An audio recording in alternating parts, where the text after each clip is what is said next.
Всем привет, с вами Banana Master. И сегодня у нас работа с такими типами данных, как number и string, а также с математическими операторами. Я начну с того, что есть 4 базовых математических оператора, а именно плюс, умножение, вычитание и деление. Оператор плюс я специально написал отдельно, потому что он здесь будет особенный. Это связано с тем, что в программировании эти операторы работают немножко не так, как в обычной математике. Давайте начнем с того, что посмотрим, как работает такой оператор, как минус. Если я пропишу такую математическую операцию, логично будет предположить, что в ответе я получу 3 типом данных number.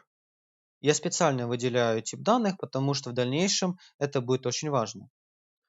В программировании мы всегда должны смотреть на то, с каким типом данных мы сейчас работаем.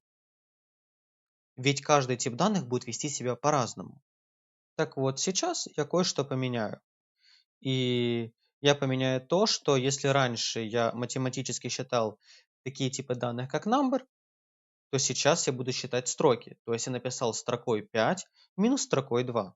В результате я получаю 3 точно так же number. Хоть я и считал строки, я получил число. В программировании оператор минус по сравнению с математикой выполняет сразу два действия. Первое действие – это он изменяет тип данных. Второе – решает это математически.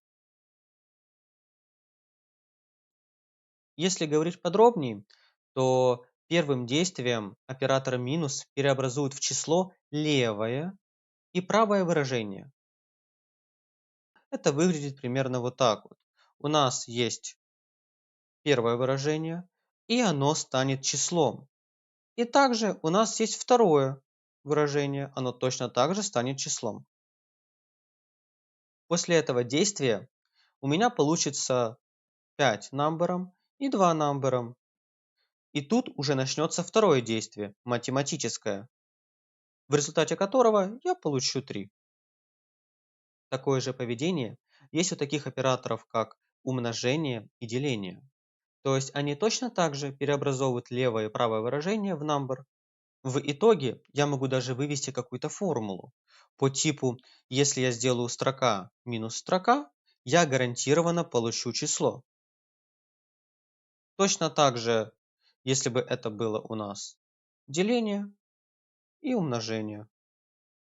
Хоть это и кажется маленьким нюансом, но это довольно важная вещь, и на нее нужно всегда обращать внимание.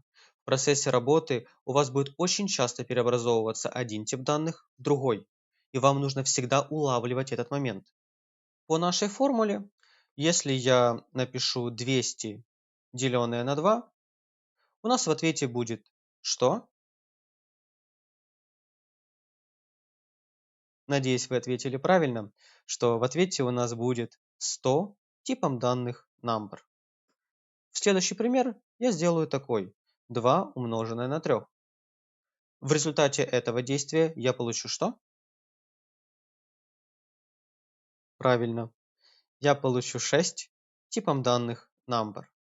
И точно так же, если я сделаю 10 минус 4 строкой, в результате я получу какой тип данных? Правильно. 6 number.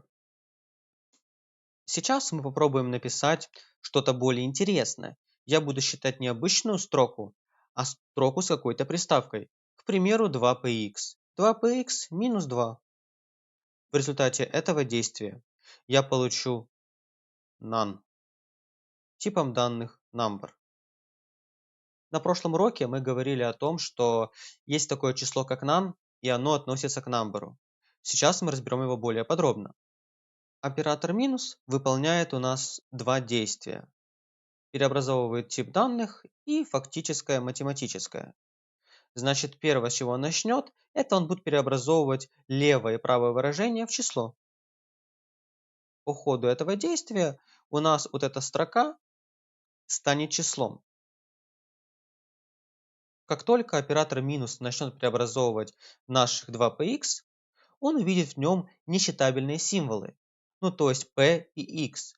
Он не поймет, как можно преобразовать букву p в число. Ну, то есть такого числа просто нет. Из-за этого даст ошибку, и я получу такую штуку, как none. None – это такой тип данных, как number, такое число, которое говорит о том, что в процессе преобразования чего-либо в число у нас произошла ошибка. И чтобы у нас ничего не сломалось, я выдаю none. Ну, как система безопасности. Далее, оператор минус начнет выполнять второе действие, математическое. None минус none будет none. Любое математическое действие с none дает none. К примеру, если я возьму none и разделю его на 1000, я все равно получу none. Или умножу его на 100, тоже будет none. Или минусну от него 100, тоже будет none. Вообще, любое математическое действие с none всегда дает none. Даже если я напишу none минус none, я получу none.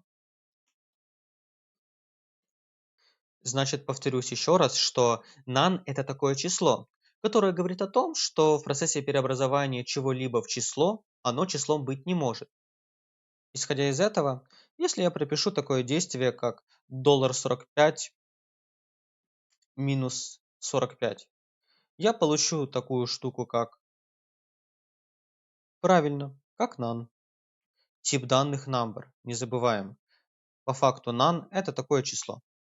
Как вы могли заметить, я еще ничего не сказал про такой оператор, как плюс, потому что все правила выше касаются только вот этих операторов. А плюс он особенный. Он не может выполнять одновременно два этих действия. Он выполняет только одно действие. И все зависит от того, где и как он используется. Вообще, как ни печально это говорить, но плюс довольно сложный из-за этого. Ведь, исходя из того, где он пишется, он работает совершенно по-разному. К примеру, если я возьму 1 плюс 3, я получу 4 number. Если я напишу уже 1 строкой плюс 3 строкой, в таком варианте я получу 13 типом данных string. Как мы можем заметить, он уже ведет себя по-разному. То есть я выполняю как бы одно действие, то же самое действие, но из-за того, что у нас разные типы данных, все работает уже совершенно иначе. Вот на таких нюансах и строится ваше понимание в языке программирования. Значит, как работает плюс? Если справа или слева от плюса написана строка, будет склеивание строк. По формуле это будет выглядеть так. Строка плюс строка равно строка. Или строка плюс число будет строка. И также число плюс строка будет точно так же строка. Только если у нас будет число плюс число. Именно в этом варианте я получу также число. Исходя из этого, давайте попробуем ответить на такие маленькие простые задачки. Я пишу hello плюс 5. В результате этого действия я получу что? Подумайте. Надеюсь, вы ответили правильно, потому что, исходя из нашей формулы, строка плюс число, я получу строку. А значение нашей строки будет hello 5. Вот так. Следующий пример. Доллар плюс 10. Я получу доллар 10 типом данных string. Далее 10 минус доллар 10. Я получу none. Напоминаю, почему none, потому что когда минус начнет выполнять свое первое действие, преобразование левого и правого выражения в число, вот тут он даст ошибку, то есть none, и потом любое математическое действие с none дает none. Также не забываем, что none – это число. Я рассказал вам только два варианта поведения нашего плюса. Ну, то есть, если у нас есть строка и написан плюс, то я в итоге получаю строку. Или если у нас слева и справа число, я получаю число. Но это не все, что может делать плюс. Как я ранее говорил, плюс это довольно сложный оператор, и он может выполнять очень разнообразные действия. Все зависит от того, кто написан возле него. На этом все. С вами был Банана Мастер, разработчик, который может объяснить все. Домашка, как и всегда, в описании под видео.